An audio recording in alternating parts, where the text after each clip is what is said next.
Don't get too excited. Don't get too excited. Get my notes out here. John loves notes. As I said, I thought I was going to get some like fancy introduction and somebody was going to like ooh and ah over me and talk about how awesome I was. That's what Rich did on Wednesday. What's up with that? Thank you. Thank you. Thanks, Rich, if you see this. Thank you. So my name is Brian. I'm a grateful believer in Christ, and tonight my struggle is probably going to be a little bit of anxiety, but it was alcohol and drug abuse that I have got 5 years of freedom over. Thank you. So tonight is step 2. So the power of humility. We came to believe that a power greater than ourselves could restore us to sanity. Proverbs 3:5-6 says, "Trust in the Lord with all your heart. Do not depend on your own understanding. Seek His will in all you do, and He will show you which path to take." And how much more fitting is the story that I'm about to tell you about knowing which path to take, because apparently I'm not so good at that myself. Anybody that knows me knows my sense of direction is, I said the other day, worse or better than a brick, but a brick knows exactly which direction to go. If you drop it, it's going straight down, right? So yeah, I have no sense of direction. So anyway, it'll make sense. Training for the 5K, right? We had the 5K a few weeks ago, and I had cracked a rib, and I think Emily may have single-handedly let at least half the people in here know about that, if I'm not mistaken. So if anybody needs any details on that, just see Emily. She'll fill you in. So anyway, I had an injury, so instead of me going to run, Kat and my daughter wanted to go run, and so instead of me doing that, I've got a mountain bike, and I'm like, I'll take the bike. It's not so bad. It's not, the jarring steps of running. And anyway, which my bike is a lot better than John's too, by the way. I'm just going to throw that out there. John's got a mountain bike, but mine's pretty awesome, especially with me on it compared to him. And faster. It's way faster. I don't even know. We've never rode together, but it sounds good. So, but anyway, we're training for the 5K, and we go out on the greenway, and it's all paved, and, I'm like, I don't want to do this. I want to get off the path. I want to get on some dirt, some hills, do what a mountain bike does, not the paved stuff. And I actually pass a path that looks like, would go into the woods, but it's not labeled. I'm like, everything should have a sign or a label or something on it. And anyway, so I keep riding, and finally, after a few minutes, I'm like, you know what? I don't know. I know my sense of direction ain't great, but that had to be a path, so I'm going back to it. So I turn around and I go back, and I go down this path, and it's a bike path in the woods. What do you know? And I'm riding down it, and I'm riding, and I'm riding, and I'm riding, so I'm going deeper and deeper, and at first I'm having tons of fun. Things are great, blah, blah, blah. I'm just going, riding, and my pride's telling me, this thing's going to loop back around. I was like, I know this thing is going to loop back around. It's going to come right back out where I started, right here. I'm going to be right back here where I started, and then I'm going to be able to go over there and meet them, and we, talk about what we did and go home. But I keep going. And I go, and I see these stobs in the ground. They got like the pictures of the hiker dude and the guy on his bicycle with his helmet, and I'm like, yeah. And they got shapes and symbols and colors, and I was like, I know shapes and colors, and I did them in elementary school, right? Yeah. So I just keep riding. I have no idea what this stuff means, but I just keep going and going and going. And I'm telling y'all, I'm going. Like, it's a wow. I finally got to the point, I'm like, something ain't right, but if I keep going, I got to pop out eventually somewhere that I'm going to know where I'm at, But again, pride kept saying, it's going to circle back around. I'm going to end up right back where I started. But I got way off course. So we're going to pause that for a second. We'll come back to it later. I want you to ask yourself and think about it for a second. How has pride kept you from surrendering to Christ? How has pride kept you from surrendering? How many of us say, I can handle this addiction on my own? I know I thought I could. I know I've been up here giving my testimony. I tried to handle my addiction for 20 years, and I didn't think I had an issue. And then when I actually tried to quit, I couldn't quit. Or how many of us still losing our temper I know it gets brought up all the time, but man, it seems super fitting, the whole driving thing, right? The whole driving scenario. I actually had to think about this on the way home because I was behind this dude in the van, and I'm in a rush because I got to get here early, which I was still late. And imagine that, because of my shop, and the adjuster shows up. I do insurance work, and he shows up right at 5, and I was like, this is awesome. But I get behind a guy driving 30, 35 miles an hour or so. I had to remember my own lesson from tonight, holding on to losing our temper and having a temper while we drive. And we don't know what other people are going through, right? We don't have a clue what somebody may be doing or what's on their mind or the news they've just received or anything. So we got to have a little grace and a little mercy there. And then there's a lot of us that we're not married, but yet we do what the world does. We sleep around. We have sex out of wedlock. And we think that it's okay because maybe you're telling yourself, well, I've been with them for at least, maybe 2 weeks, 3 weeks. I mean, it's serious, right? It's getting real. So we should do this thing. Just saying, that's what we do. That's what we people do. Maybe you still struggle with a porn addiction, but you just dabble in it here and there. And maybe you've quit actually looking at the hard stuff, but you're still looking at things you shouldn't look at. This ain't quite as bad because this is just the swimsuit edition, but it's still lust is lust. Or maybe some of the women get caught up in it. I think women get caught up in it a lot of time, and it's honestly sad. They'll feel like if they don't do it or give a man what he wants or what they think he needs, then he's going to leave you. But if that's what he needs, then to stay with you, then maybe he should go. Some of us say, why should I come to church? But I'm happy. I'm proud of y'all. Y'all are here tonight. So kudos to you guys. Give yourself a pat on the back. Why should I come to meetings? Why should I go to church? I'm too busy. I'm tired. And I understand all these things. I get it. I work long hours. But we tend to think we're okay, or we tend to think we've got it under control until we don't have it under control. I don't want to surrender. I can do it myself. I don't need to surrender. I think of us as a lot of times like a child. I know anybody in here that's got kids, when they're starting to be a toddler, they're trying to do something, and you come up to them and you want to help them, and they say, no, I do it myself, and they'll keep trying. I think God a lot of times is like that with us. He wants to help us, but we take it back, and we say, no, I got it. I can do it myself. And God's going to let us. We got free will. And I think a lot of times he's just standing there kind of shaking his head, knowing, just like a parent knows to their child, I've done this so many times, I can get it done and get it done easily. But again, we want to hold on to it. Maybe some of us won't surrender out of fear. We're scared what God's going to ask us to do. Maybe he's going to do like John, have you move around from state to state, be all over the place. Some people God's asked them to move out of the country. I know me, I'm a homebody. That wouldn't sound very appealing to me. That'd be scary. About as scary as teaching a lesson. He might ask you to teach a lesson. And boy, would they let me get up here, so they'll let about anybody. I was going to say, if anybody wants to, just let me know. We'll just give you a mic. We'll let you get up here. Is that cool? No? Yeah. And then there's those crazy Christians, right? Crazy Christians. I was caught up in this one. Scared what people are going to think. Scared what people are going to talk about or say about me. Because we all want to fit in. We all want to be accepted. And I get that. I understand that. I was the same way. Again, I used to worry about what people were going to think about me. But you know what? I had to get past all that, get over it. What I have today is way more important, way more.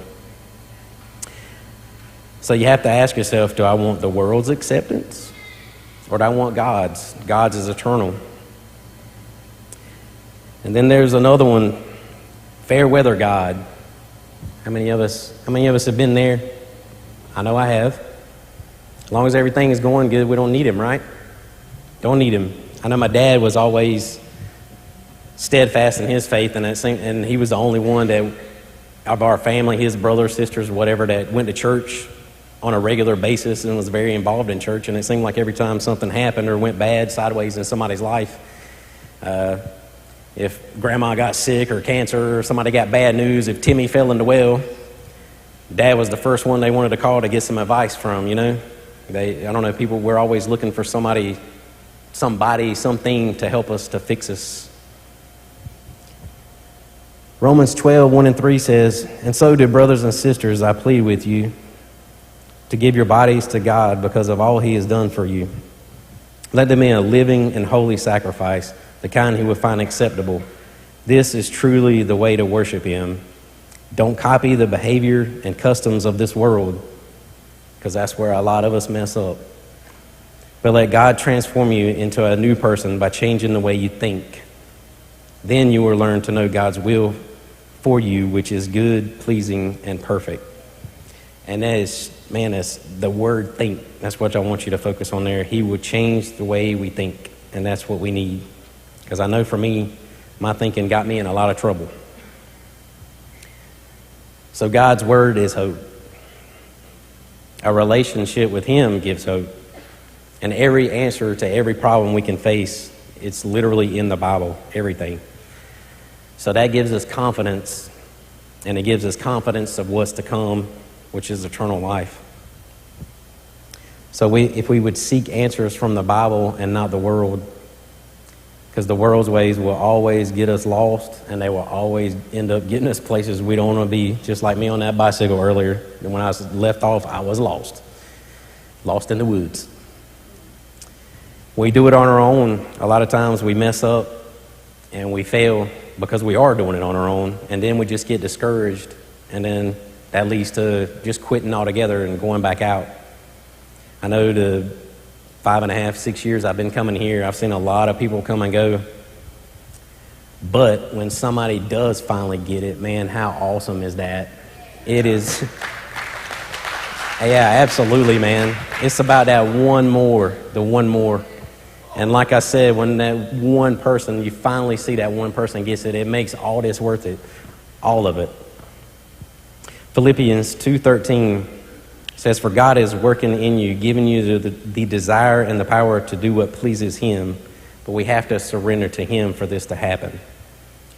And we struggle with surrender, but so do people in the Bible. So I looked up a few examples of this in the Bible, and there was tons of them. There was no shortage of them, but I'm just going to give you a few. So John the Baptist, the wilderness preacher, he baptized Jesus, right? He baptized Jesus. And he even questioned if he was the Messiah.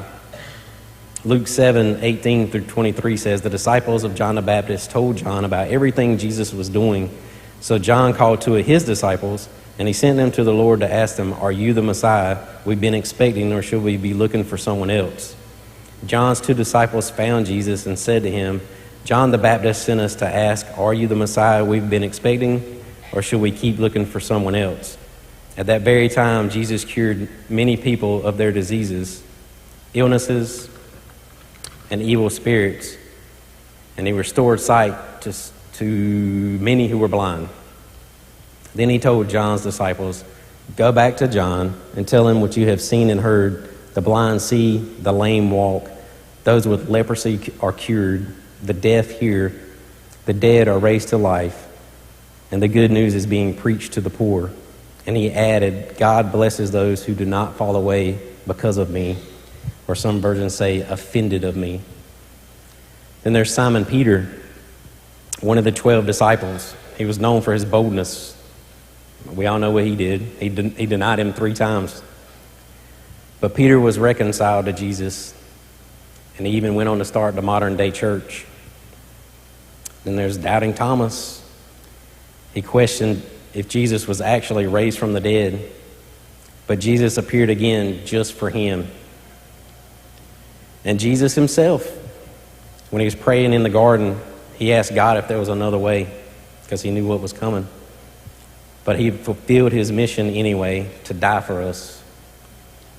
If we surrender to him, his will and plan will be carried out in us also.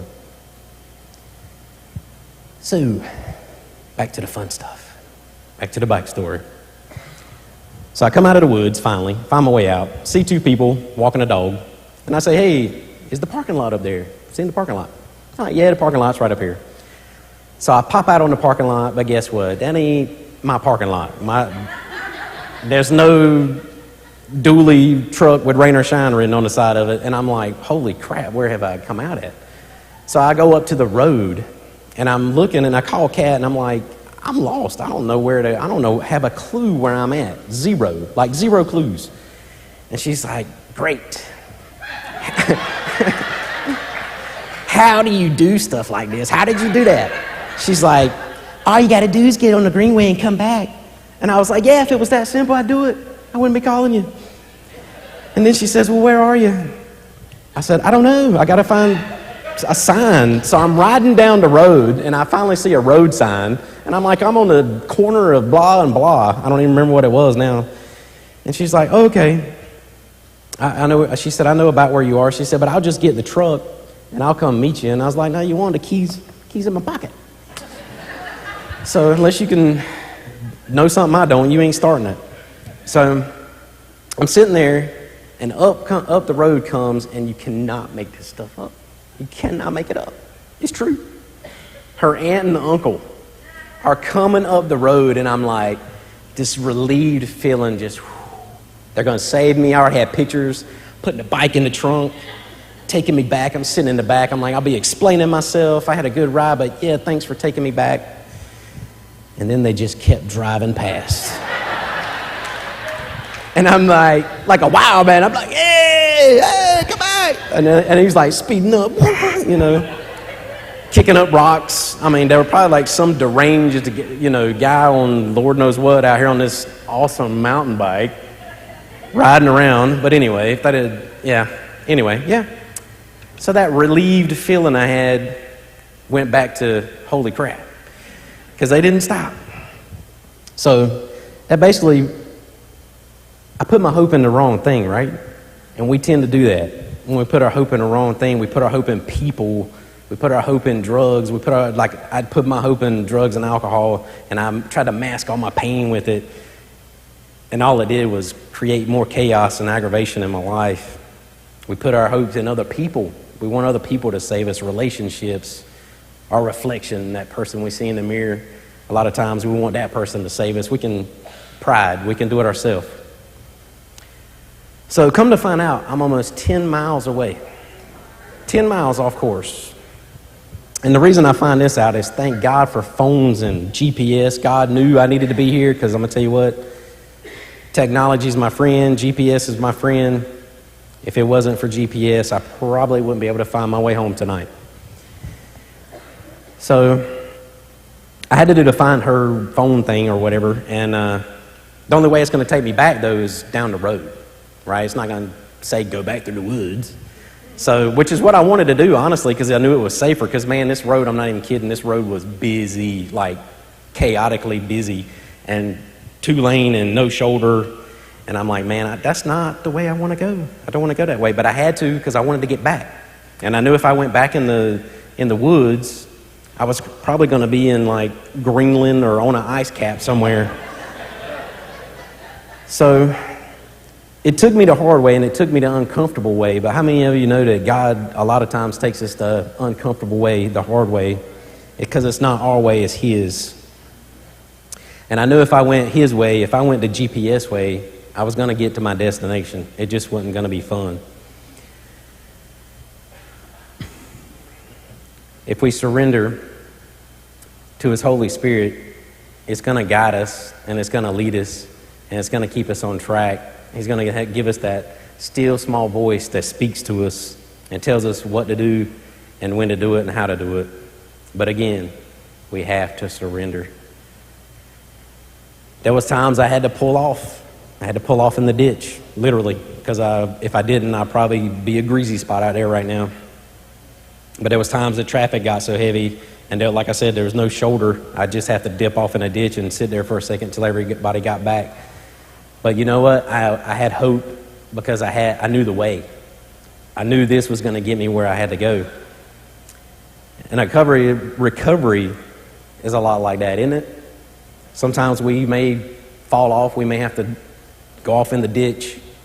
But if we stay the course and we stay true to God and keep Him in our lives and we keep our faith and we keep fighting for it and working for it, we're going to reach our destination of where we have to be.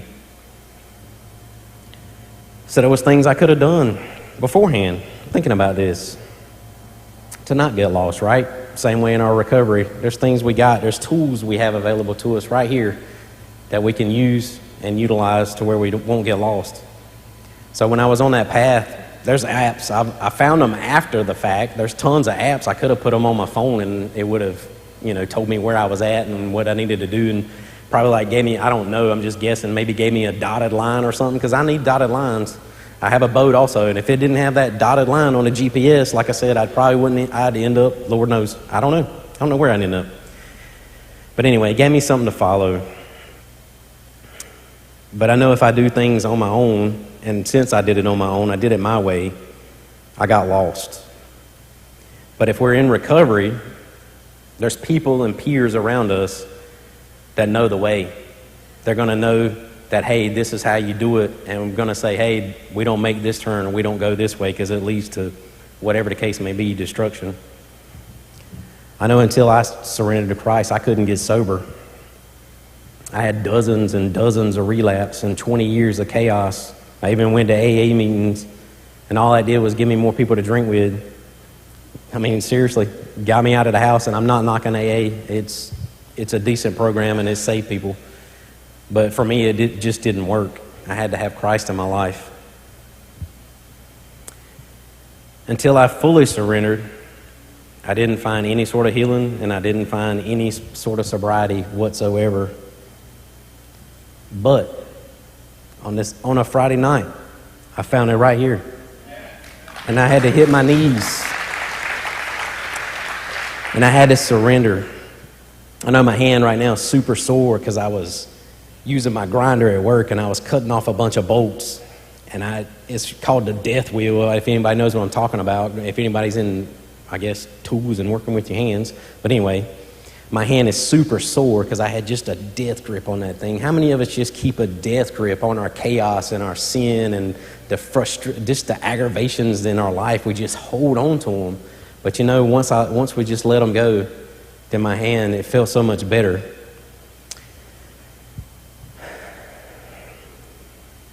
So I ask you again, what would your struggle be like if you surrendered to Christ and stopped doing things on your own? Would you be sober? Would you be able to hold back your anger? Could you be sexually pure? Would you be out of abusive relationships? Or maybe setting boundaries? John, if you'd come up. That's a big thing too, guys. A lot of us don't set boundaries, and we got to start doing it. And if you'll continue to come here and learn, you'll learn how to do that. I've had personally plenty and tons of opportunities for relapse, but I got the tools that I've learned here and people that guide me right here in this very room that have helped keep me on course. And a lot of times we want to do it on our own. I get that. I wanted to ride that bike and take direction on my own, but guess what? I ended up 10 miles off course. So I ask you, why do you keep doing it yourself? God just wants to help us. He's got his hand out. All we have to do is reach up and take it. And there's no doubt that we struggle with surrender, but that's what we got to do for his will and his plan to be taken over in our lives. We have got to surrender. And surrender is the only way to true hope, the only way to true healing. So again, I ask you, why won't you surrender? I read a quote just this week, and it said, those who leave everything in God's hand will eventually see God's hand in everything. Thanks for letting me share.